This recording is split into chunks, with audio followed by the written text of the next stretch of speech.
We're with Tom Schwedhelm. He's the former chief of police of the city of Santa Rosa and now a city council person. Welcome. Good to have you on 7 to 7. Thank you for the invitation. You know, it's extraordinary. Obviously, your whole career has been dedicated to public service in one way or another. If we could just kind of go over what made you decide to go from chief of police, which is a heavy-duty job, to staying in the game, so to speak, with the city and participating and helping the city along. Yeah, so for me, I was with the Santa Rosa Police Department for 31 years. Yeah. And actually, prior to that, I was at the Sonoma County Jail for about a year, so 32 years. You serving or just? Just I was on the other side of the bar. It's a great learning opportunity, learning experience, but it also made me realize I wanted to work outside. So after 31 years, and especially the last 5 as the chief of police, I wasn't one of those persons that when I retired, I knew exactly what I wanted to do. Right. After I knew I still had a lot more to give back. And you retired young. I mean, not for a police person or officer, or chief in this case, but like 56, correct. Something like that. Like, yeah, go back in 1353, I believe it was. Yeah. So yes. And so I still wanted to give back, and that's one of the reasons why I got into law enforcement, is that I want to make a difference in the community. I love working with that type of people, right? And so as retiring as the chief of police, you're kind of swimming in those waters. Right. And so that option of potentially running for office was always kind of a thought. Right. And then someone approached me and asked the fateful question literally 2 days after I retired, "Do you live in Santa Rosa?" Yes. And then we started vetting that, and they were encouraging me to run. And so I thought, well, given the timing, because also with my family, my son was just about to graduate college, my daughter already graduated college. We have 2 dogs at home, which sometimes I have to pay attention to, but my wife is still working. So I thought, if I'm ever going to do it, now is the time to do it. This is the because window. I'm aware of the issues, I'm aware of the community, I have a lot of community contacts, so if I'm going to do it, now is the time to do it. What is giving back, ultimately? I mean, what does that mean? I like being what I call an active participant in the community. Right. So a lot of people, I believe, are passive observers. They sit on the sidelines, point and criticize. Right. I always start with, I stand before an audience one every morning. You have to look at yourself. Are you making a difference with what you want to do? How do you want to spend today? And so kind of like giving that back. So we have a number of issues in this community, and I still believe that I have some skills and abilities that'll help us improve some of the situations for some of the issues we're dealing with in the community. Yeah. Well, what are some of the issues that you think that still need addressing that are within your sort of wheelhouse? Well, specifically right now, I'm very actively involved in coming up with a comprehensive strategy to deal with our homeless situation, and kind of paralleling that is the affordable housing challenges also. Right, definitely almost the same issue. Yeah. And tied into that is the economic vitality of Santa Rosa, because if we're not this robust economy, we're never going to be able to generate the funding to pay for some of the issues to help deal with some of these other challenges in the community. Going way back 31 years ago, what drew you into the force at that point? Was it the same kind of passion for these kind of? So for me, I'm a second generation police officer. Oh, wow. So my dad was an Oakland police officer. I was born in Oakland, and I think fortunately for me, he, if you go way back in history to the late 50s, early 60s, it was a tumultuous time in Oakland and the law enforcement perspective. So he decided to move his family to Moran County. He tested for Moran County Sheriff's Office. He was a narcotics officer there, and so then we moved to Moran. And when I graduated high school, there's some people that go into law enforcement, they knew from 5th grade I always wanted to be a cop. That wasn't me. So as I went through high school, I started to realize, okay, what do I want to do? And I always knew I wanted to make a difference. And then it kind of dawned on me, I really liked my dad's friends. Right. They were hilarious. They treated you with respect. I never saw them, the badge and the gun. I actually knew them as people. Right. And I said, I would really like to work with people like that. So that law enforcement kind of paralleled both of those. So I think it was 1981, I came up here to the junior college and started taking administration and justice classes. Right. And then a deputy sheriff came in and said there's some opportunities for some internships at the Sonoma County Jail. So that's kind of where I started. And then I remember working in the jail. It was rather doomy and gloomy. It's not like what the current jail looks like. Right. The old building that I worked in, it's been demolished. But they had shackles on the wall. It was not pretty at all. But it really taught you how to communicate with people. So here I am, a 21-year-old, 20-year-old, communicating with some people who have been convicted of some violent crimes, but you still all have to get along within these walls of the Sonoma County Jail.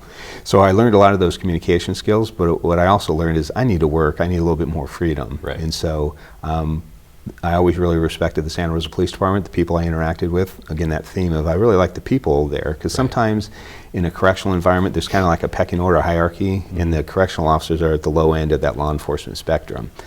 I never got that with the Santa Rosa Police Department. So I got to know a good buddy of mine, Larry Green, was a Santa Rosa police officer. He encouraged me to apply, so I tested. Santa Rosa selected me, went through the academy, and the rest is history. And I was very fortunate that the city of Santa Rosa was a size where, so we're not really small like some of our other communities in Sonoma County, and not really large like the Oakland or San Francisco. And the different types of policing that our community provides just fit my skill set. Right. And your style of policing. Absolutely. Like. Yeah, and the community policing model, that's who I am. So I was very fortunate that I made the right choice back in the early 80s. Yeah, it seems like we were talking a little bit before the show about sort of humanizing, the city council people by having them come on this show, but also to have people recognize, that police people are humans. It's a big thing. And really, for those barriers to communication for law enforcement, two big things: the badge and the gun. And so I always try to get past the badge and the gun, saying, yes, I'm a police officer, but my name's Tom. I live in this community. I raise my family in this community. I just have this role. This is what my job is. But I'm just like you are. I want to have a happy, healthy community. Right. When you're making the decision to run for council, was there any time where you thought maybe sheriff? Did you think that maybe you would go that direction versus a more city government? Are you talking about the sheriff or work for the sheriff's office? Work for the sheriff's office, like. Early in my career, yes, Yeah. that was an interest. No, I mean like running for sheriff. Oh, running for sheriff. Sure, yeah. No, it's a different culture in providing policing services countywide. It's different than a municipal, and it's a conscious choice. My style, I think, more fits that policing style. Right, we're in the community and on the street, and And it's also, knowing the sheriff, I'm very close with Bill Cogbill, very close with Steve Freitas. Well, no, it's just like we communicate, we're on the same team. Right. Different responsibilities, but we're on the same team. Yeah. And so when you're at City Council, and we might have to come back to this after the break, we were talking a little bit about the sort of the criticism, that members of the community can bring in that 3 minutes they have to, share whatever things are on their mind. I want to talk to you a little bit about, when we come back, how you deal with that, because sometimes it's, it can be uncomfortable. Yeah. So we'll come back with Tom Schwedhelm. He's now City Council person and former Chief of Police for the City of Santa Rosa. There are 16 million children struggling with hunger in America. That's 1 in 5 daughters, sons, neighbors, and classmates who don't know where their next meal is coming from. Yet billions of pounds of good food go to waste every year. It's time we do something about it. Feeding America is a nationwide network of food banks that helps provide meals to millions of kids and families in need. Visit feedingamerica.org to help them feed even more. Together, we can solve hunger. Together, we're feeding America. As an American, it's hard to hear that we have a serious hunger issue in our country. And as a parent, it's even harder to hear that 1 in 5 of our kids struggles with hunger, especially when billions of pounds of good food are wasted every year. Feeding America is a nationwide network of food banks that helps provide billions of meals to families in need right in your community. Visit feedingamerica.org to support Feeding America and your local food bank. Together we can solve hunger. Together, we're feeding America. We're with Tom Schwedhelm. He's a city council person with the City of Santa Rosa and its former police chief. And we're talking about how you deal with criticism in real time when it's coming at you from the podium in the context of a city council meeting. I've seen this happen. It's amazing that we have a democracy where people can share, their feelings and notions. But sometimes it's like a bit out of hand, or at least very loud, and maybe not completely accurate. How do you navigate that? And because I need pointers, because I get it all the time. So, well, the verse thing, I think I know myself pretty well. It may sound kind of odd that, doesn't everyone know themselves? But I've really explored, what are my hot points or hot buttons. Right. My graduate degree is in psychology with a focus on organization development, and so a lot of that is they're training people to consult and help groups work more efficiently and effectively together. Well, in order to help groups do that, you need to know yourself so you're not a barrier to them moving forward. So we spend a lot of time formally one, getting feedback from others, and actually understanding yourself. That's an intense process. And well, especially, yes. Yeah. So I'm a big believer that feedback is a gift, and anyone who's worked for me that has heard me say that, I truly believe it, because if I give you feedback, I'm doing it because I want to make you better. So translate that in an organization to the reality at the city council. Right. Sometimes the feedback that I'm receiving, I don't think they mean it in the most positive way. And what's interesting, so when I come onto city council, I still have all that baggage, pro and con, of being a former chief of police. Right. And so some of the things that I believe people are sharing with me is not necessarily personal, because I don't know them. I was sharing with you earlier off camera is that I don't even know this individual, and he is just blaming me for everything wrong with law enforcement. He sees cop, that's all he sees. Exactly. Right. And so you're a symbol at that point. I recognize that, and it does take, it is a challenge. And I remember the first time on city council, because when I received a lot, not a lot of criticism, but you receive criticism as chief of police. But typically that criticism is about the law enforcement profession. Right. And we could take the Andy Lopez discussion, because that occurred while I was still chief, and I can remember being on panels where I'm with the DA and the sheriff, and again, we're the investigating agency, and there was a lot of anger and hostility. That's not towards Tom Schwedhelm, that was towards law enforcement as a whole. So I understood that.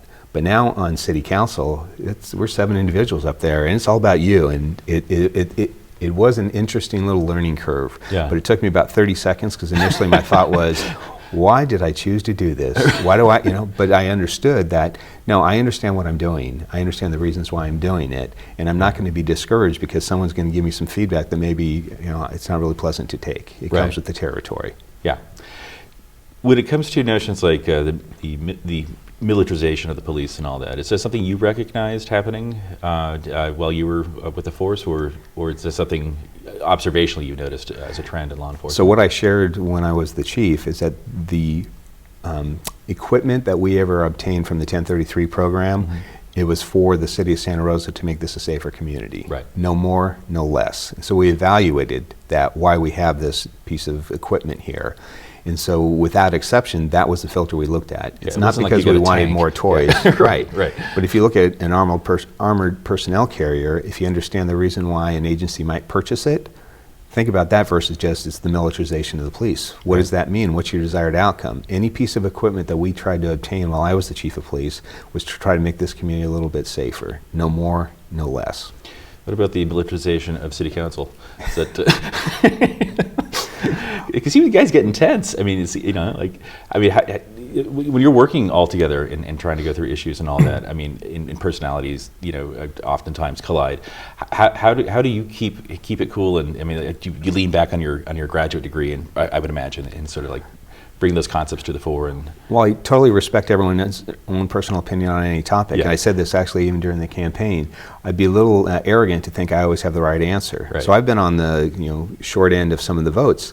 But I'm okay with that. That's part of our democratic process. So if you're going to say something I disagree with, I'm listening to the issue. I'm not going to be attacking you because you're producing that opinion. Right. And that's kind of the mindset that I have taken and I choose to take. So I'm not going to make it a personal thing. Yeah.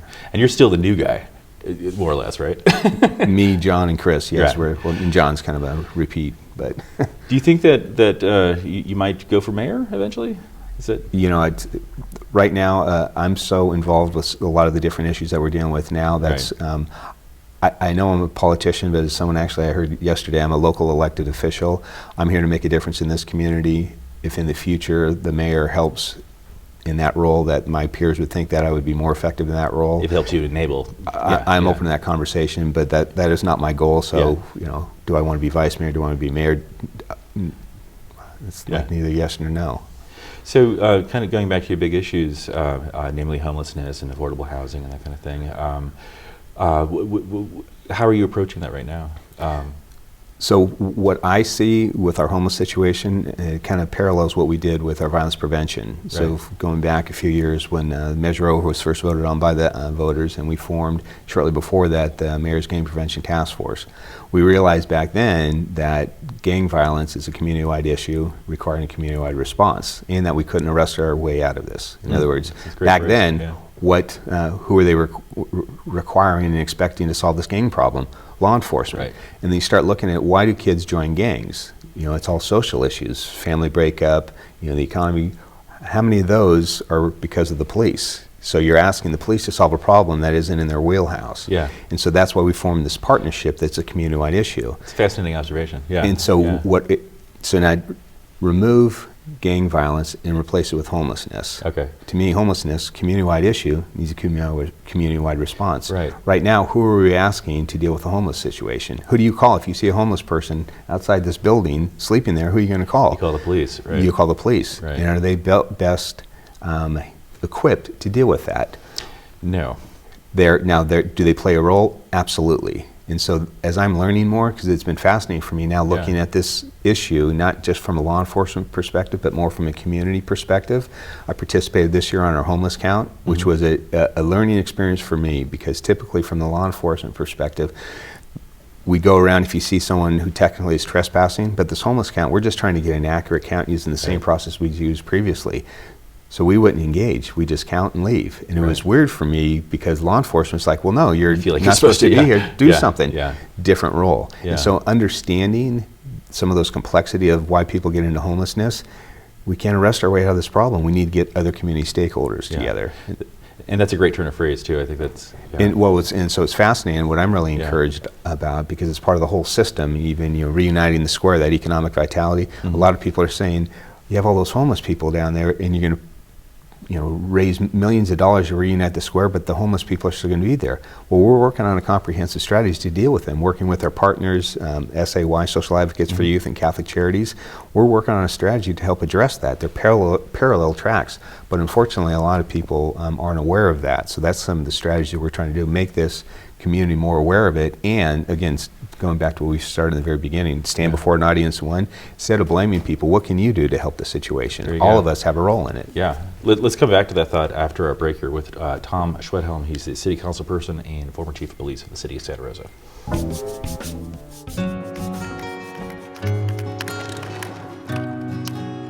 I wish I was in school.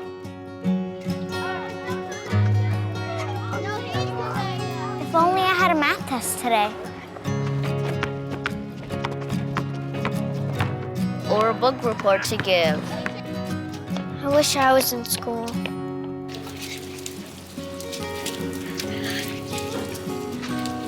I'll stay after class. I'll clean the chalkboard.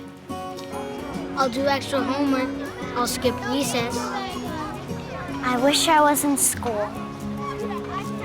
I wish I was in school. I really wish I was in school. School ends, but free lunches for your kids don't have to. Find your local food bank at feedingamerica.org/summer meals for help. Together, we're feeding America.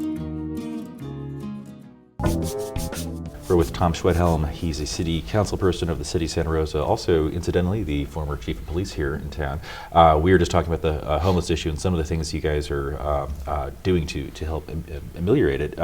If you don't mind just diving back into what we were talking about off camera, this meeting you attended wherein you were able to sort of delineate all the things that are happening. I mean, it's amazing. Well, and again, that's the interesting thing being on council. So I'll go to a lot of these community meetings, and I actually am listening to what they have to say, because we're trying to find some solutions. And many of these are short-term solutions, because that overriding issue is the affordable housing. Right. We don't have enough affordable housing to deal with the number of homeless people. But it's interesting because some people who don't know, they're pointing the fingers. And again, going back to the violence prevention model, our tenets are shared responsibility and no blaming. And so I was at this meeting where, on the west side of town, where people are giving their perspectives about the homeless issue, and they're very personal. I can't even go to the park. I can't walk my daughter here. I can't do this. There's so much trash here. And again, I'm not addressing everyone. Wait for my turn. Well, here's my story. Here's what we've been doing, working with our partners, Catholic Charities. Part of the contract that they have with the city of Santa Rosa, the Homeless Outreach Services team, or support team. I always get the S mixed up. But part of that is that they've got funding so that through the Conservation Corps, where they'll hire some people who are clients of the homeless services, pay them So to these pick are up homeless people. Exactly, who are receiving services, and that's the catch. So they're registered. We know who they They're are. registered, So and they're trying to get out of their current situation. And so we're going to try to help them. So we'll pay them to help pick up some of the trash in some of the most impacted neighborhoods. We also have some funding from that host team that many people get stuck in Santa Rosa. So I came here, I thought this was going to happen. I had a boyfriend or girlfriend, that relationship broke up. I live, my family's in Ohio, my support system's there, but I can't find enough money to get back. Right. We now have funding to say, well, Catholic Charities will coordinate. They will contact your aunt, your mother, your sister in Ohio to make sure, does this person have the support system? Right. And if the criteria is met, we will pay for your way to get back to Ohio. If they really have it, a support Absolutely. system. So it's not just, push 'em out of here's the town. ticket, Right, get out of town. you're moving our problem. No, Yeah. it's a support system. Yeah. And that's the part that we're trying to be very strategic about making a difference here, one person at a time. It's not going to happen overnight. Yeah, and I think it's great, though, that you're able to employ homeless people to interact amongst homeless people, like picking up the trash and all that, because it's probably less threatening to have somebody they may know rather than a stranger, or... Well, and I think if the people who are leaving the trash behind are the homeless population, which many people are making the assumption that it's that, Right. well, if one of their peers is saying, hey, I'm the one that has to pick up after you, might that encourage that voluntary compliance? You're right, maybe I shouldn't be doing that. Right. So that's what we're hoping. You're looking at a system-wide approach. We might get the little positive interaction that way, and we're also, I think, cleaning up. Yeah, and maybe help areas. bring somebody into the system, too. Absolutely. Yeah. What other issues are sort of points of passion for you right now? Like, that's not enough. I know. Well, another one is, rent control is a big issue that we're Right. spending a lot of time on. And Yeah. it's we'll be having a conversation next Tuesday about, do we want to pay a consultant to further explore it? Do we And currently have rent control? No, we don't. Okay, all right. And it's interesting because now the cards and letters are coming to council, and it's one side or the other. Yeah. And what's interesting for me on this discussion, and I've said this publicly at council meetings, we can all agree on the problem. There's not enough, rents are rising too quickly. There's not enough affordable housing. Right. But it's the solution where we're having this disagreement on. And what's interesting for me, some people say, well, if you don't agree with me, fill in the blank. Right. And it's like, we're all trying to do the same thing. And just because we disagree, going back to what you were saying on council, just because two council members disagree on something, it doesn't mean they're bad people. Right. It's just, okay, what can we do together? So, and then once a decision's made, let's support that decision and try to make this positive change. Rather than try to sabotage the decision. Exactly. Yeah. I mean, there will always be more renters than landlords, right? I mean, so you Yes, can't take more. this to vote to the public or anything like that, because of course they'll vote for, what their own interest, and the other side won't have any sort of equal representation. I mean, how do you negotiate that? And, So it's interesting for Yeah. me. So what I like to try to do you name the issue, and the strategy I try to take is hear Yeah. both sides of it, get out and actually talk to people. Like with the North Street Apartments, which wasn't a rent control, but it was a design review. I talked to the developer, talked to the neighbors, look at what our city policy is, hear what staff has to say. You take all those different data points to come to a conclusion. And what's fascinating is a lot of members of the public, and if you read them in the letter to the editor, Yeah. I would challenge them to see have you done all the research to come to the conclusion you're coming to. And I Right. think part of my job, and whether you're on the board of supervisors or on council, our job is to get all those data points before we come to a conclusion, which may differ, but again, what data points you use to come to your decision. Green Center. What's happening with the Green Center? Oh, Dream or Green? Dream Center. Dream Center. Dream Center. I said Green Center. Yeah, I'm like, Roanoke Park? Yeah. Actually, it's progressing very well. I do Yeah. a lot of work with SAY, do some fundraising for them. We had just last weekend, we had Yeah. a great abalone feed. I'm an abalone diver, and so someone bids on that. We try to raise funds for SAY. So I took a tour of it about a week and a half ago, and Yeah. externally they're about 90-ish% done, Yeah, and pretty close. interior is about 75%. So We're actually building a mini lab there for them, so that Yeah. we're going to partner with that. it's great. I've been a big supporter of it Yeah. since I was the chief of police. Yeah. Why do we need a Dream Center? I mean, I know why, but how is it that we've arrived at this place where we need that? Well, it started with kids aging out of the foster care Right. system. And not being in a position where they could launch their lives without that. Right, so it's Yeah. you're cut off. Once you've Right. aged out, where do they go? That's crazy. You turn 18, you're done. Wow. Exactly. Wow. And unfortunately, during some of the community conversations, it's almost like the homeless conversation too, is that I think some of this population gets demonized. They're going to bring crime, they're going to do this. Well, once you actually get to know some of the people, they're just like us. And Right. especially from the foster care system, through no fault of their own, they found themselves in the situation. I was very fortunate to have two parents and a very supportive family. I thank God every day that I have that. Yeah. A lot of these kids never did. And so what can we as a community do to help support them? Because whether you like it or not, they will still be in this community. Do we want to help them be successful and be productive members of this community, or let them try to make it on their own, which may not lead to success? Right. Or lead to other issues. Exactly. Yeah. And so that's, and they Yeah. try to use a lot of evidence-based approaches there, and it's it's a wonderful resource, or it will be a wonderful resource for this community. And once you start dealing with the dedicated professionals at SAY, you know, Matt Martin, the executive director, I have a lot of contact with him, and Kat Sven-Gross, who gave me my tour a couple weeks ago. Yeah. You see the passion that they have, and the exciting part is, okay, the homeless population, those youth, all the way up, you know, especially that transitional age youth from 18 to 24, there's huge numbers out there. Right. What can we do to help so the cycle isn't continued? And that's where you see a lot of the passion. It seems like you've really honed in on the notion of collaboration between various institutions to help fix fix the issues Absolutely. in Santa Rosa. Was that always your approach, to sort of look at the resources out there in terms of other entities and people and community leaders and get them together, or? In my opinion, that's the only way you'll get things done. Yeah. So my law enforcement career, back when I was a sergeant, I got the opportunity to be the supervisor of our sex crime family violence section. Yeah. Nothing that I had no interest in wanting to do that, because Yeah. they investigate domestic violence, child abuse, sexual assault. Having 2 young kids, it's a difficult assignment. It's heavy stuff, yeah. But once Yeah. you get there and you see the difference you can make in people who have been victimized of those crimes, the difference you can make by giving them the support and making life easier for them, you know, like the Family Justice Center is a great model. So when we first started, we were just starting to talk about that, where no, the victims have to come to us, then go to the DA, then go, you know, all these different places.